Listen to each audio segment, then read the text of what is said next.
Hey everyone, Draco Prime 220 here, and this is gonna be my review for Monarch: Legacy of Monsters Season 2, Episode 2. Not really much to say on this episode. It was good. I really like the lore that they are using about Titan X, and that Titan X has a history with our characters, Lee Shaw, Bill Randa, and Keiko. Just to let you know, they go to this village, this fishing village, and when they first go there, it doesn't look like they're a very warm welcome. But before I get into that, we actually get a shot from a different perspective in the very opening.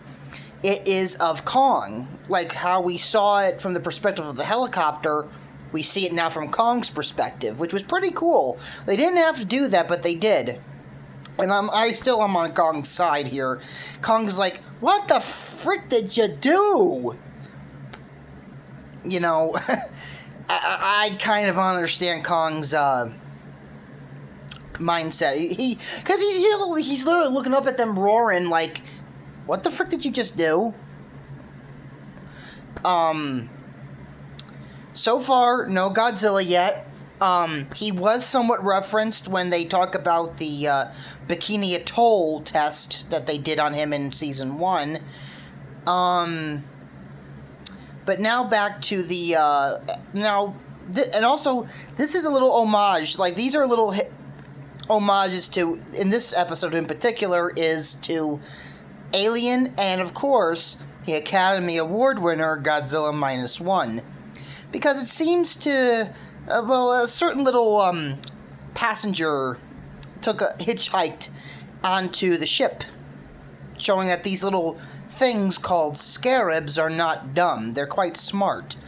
You know, I like the fact that these titans, like, even the smaller ones, they're not to be messed with.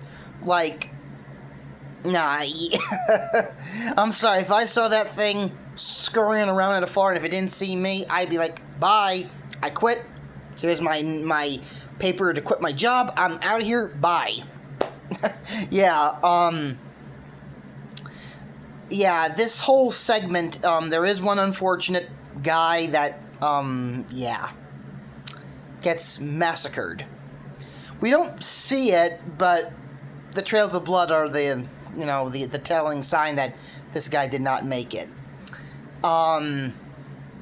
Titan X. Now, here's one thing I'm very curious about. They're saying that Titan X is moving fast, like it doesn't want to be followed. Also, love the design of Titan X. Really reminds me of a Lovecraftian kind of monster, like almost like Cthulhu or something. And the size difference, like, they really show how big this thing is, because it's like, I think it swims above a blue whale, and it's huge. There is, like, a little reference to Biollante, and that's actually what I like about it, that it is like an aquatic version of Biollante with, like, angler fish, like the glowing parts, the bioluminescence. And also what I like is that it changes, like, depending on its mood, its colors that glow change from blue to a pinkish red. Not really much goes on. A lot of, Lee Shaw Kurt Russell, my God, he's amazing. And it's making me more and more excited for the Lee Shaw spinoff we're getting, because from what I've heard, it's basically a spy espionage series with monsters during the Cold War. Ironically, during 1984. Gosh, I wonder who came back in that year. I see what you did there. But I don't really want to spoil a lot, but I will be honest, there was a scene that, like, you see it in the trailer, so it's really not a spoiler there, but, I got the vibe of Mommy's very angry vibe from that scene, And Titan X was absolutely, when it started, like, the one thing that happens is the little scarab makes out a sonic, like, roar or cry, and Titan X immediately turns around. And I'm like, you better give that back, because she'll probably tear that ship apart to get to what she's after. This village, I won't reveal much about the village, but they're a cult. Yeah. They're very distrustful. I'll just say this. They are like, you did not respect our wishes. You wanted to stick around. Now you're going to pay for it. But, not really a lot has happened. But, and no sign of Godzilla yet. And I do know there's going to be probably people that are like, where's Godzilla? Where is he? Well, in the original Godzilla movies, Godzilla never really, it was very, very, very rare if he ever showed up, like, shortly in the 20 minute mark. Like, that was very rare. That never really happened. Like, for example, Terror of Mechagodzilla. Godzilla doesn't show up until, like, I believe, nearly or a little bit over an hour in. Oh, excuse me. So, yeah, but the effects were good. The POV shot from Kong's perspective was really cool. Episode 3, I'm really excited to see what happens next, because I'm guessing they're heading for Tokyo, so, I'm getting a feeling the big G-Man may probably show up soon. He's probably gonna show up. And, of course, I'm really excited to see what other creatures show up. I will say when Titan X has some action, not really a lot, but she is she's scary, but she's beautiful and majestic at the same time. She has this regalness about her. And, I love her design. I will stick to that. I think Biollante was a strong inspiration for the creature, for Titan X, and that she's like an aquatic version. Just instead of being a plant-based creature, she's got tentacles and she's got like a reptilian head with some angular fish features. And by the way, those things are ugly. Ugh. I'm serious. Those things are ugly. If there's two creatures I cannot stand in the sea, are moray eels and anglerfish.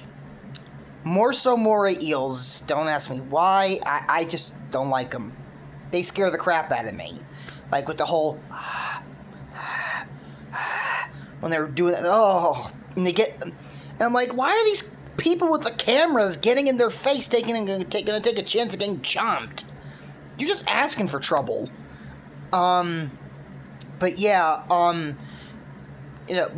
episode 3 will be out this Friday, and I just wanted to give... Now, the reason why I didn't automatically give a review off the bat is because I actually wanted to wait and see, like, give people time to see it, but also I'm not trying to spoil anything, because I'm gonna be honest, from here on out, I'm not spoiling anything major. I'm sorry. I will not do that because I don't want to ruin it for others. There's probably other people who have not seen it yet, or may be interested and may want to give it a look. But they're going to have to start from Season 1, then go to Season 2. So, if I had to rate this episode, I'd give it a 7.5 out of 10. The human drama is, I have to say, there's only 2 times that I've been invested with the humans. I'm gonna be honest. One, 2014, I was very disappointed when they killed off,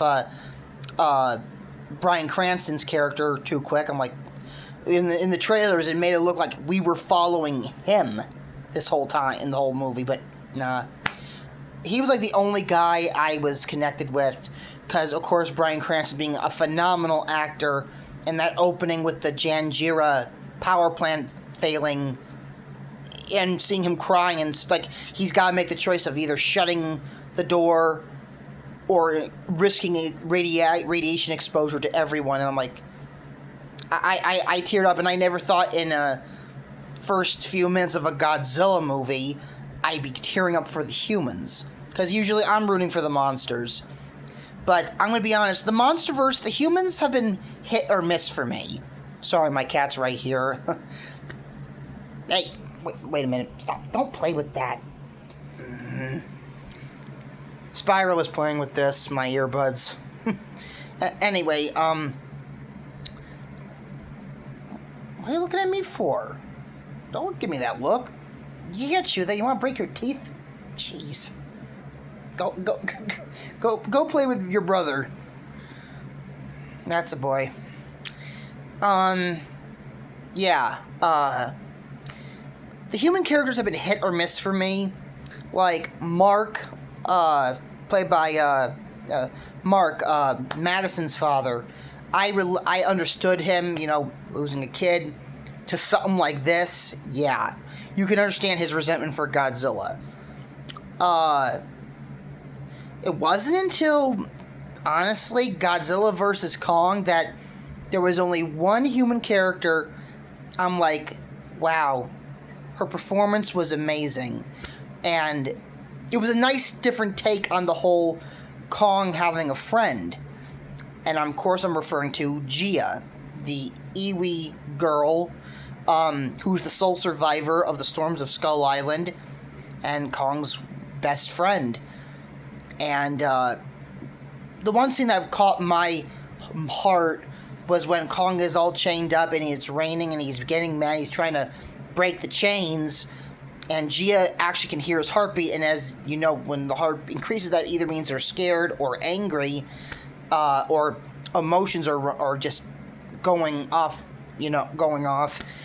She actually goes out to Kong, and to see the fact that this gigantic creature, this titan, this king, looks at her and then gets down to her level, like he's like literally like, I'm scared, I'm mad, I don't know, I want to go home. And she's able to calm him down. He does the whole thing with the finger, and she presses his hand against his finger, and then he like calms down. Because I can guarantee it, if Gia was not there, yeah, that ship would be done. That ship would be scrap metal. The one thing I will say is that some of the human characters can think very stupidly. And what I mean by that is when they're in Hollow Earth and they get and Apex is like, we're the bad guys, my father gets what he wants, ha ha ha ha. All her soldiers point their guns at them. Of course, you don't want no opposition. You don't want, if they're going to make a move, you silence them. But they point it at Gia. One, she's a little girl. Ooh, big bad soldier boys, huh? I pointed a gun at a little girl. Ooh, big man. And second of all, what do you think she's going to do to you? She's a kid. And thirdly, which is the biggest thing of all, did you happen to notice the frickin' giant ape standing right near you? And his connection with her. That was one of the stupidest things you could have done.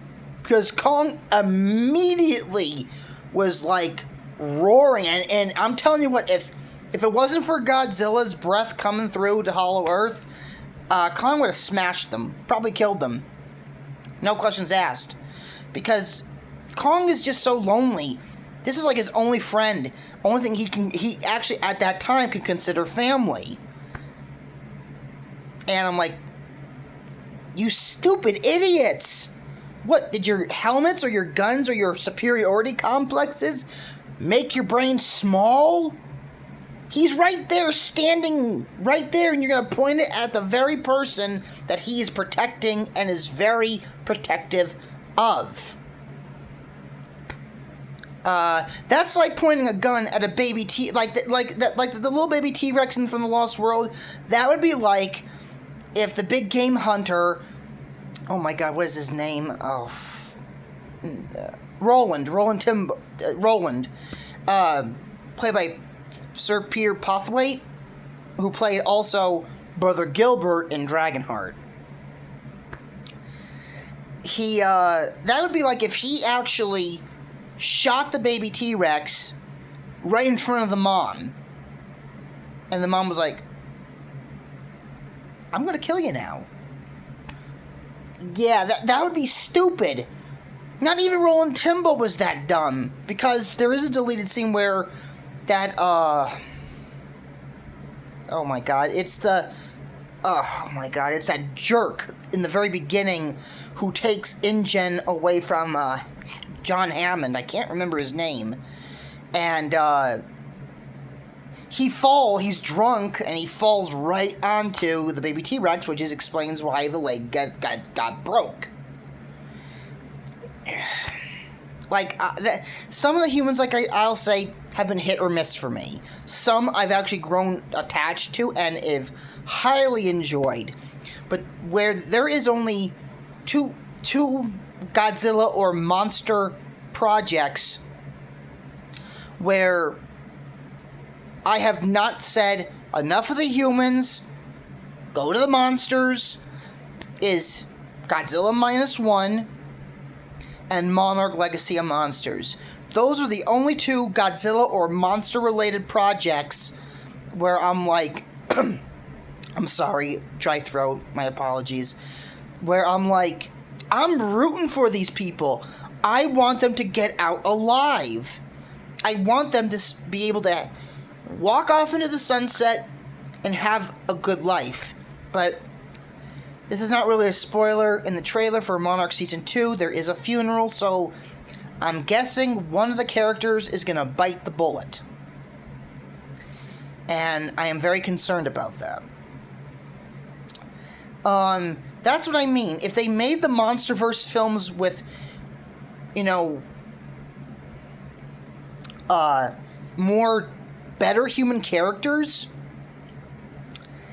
and, like similar to Monarch, it would make the monster scenes so much more impactful. Like, you're enjoying the human drama, but then when the monsters come in, you're like, oh, human drama that's actually good and good monster action. I'm loving this. But it is what it is. I am hoping for Supernova that the human cast is a little bit better. Oh, and the only other human I actually gave a darn about was Trapper. He was just such a cool, laid-back guy, and come on. He helped Kong out with the Beast Glove and his new tooth.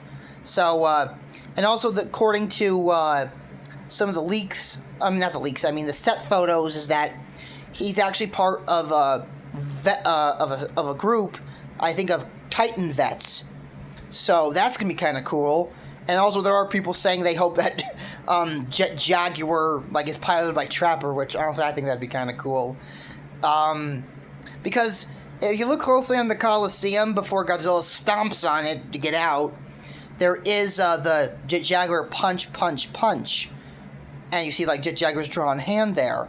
So maybe they're hinting at Jet Jaguar showing up at some point. I would like that. I really do hope a Season 3 of Monarch is greenlit. But yeah, this episode was really good. Delves into more of the history of Titan X where they do remember it. And,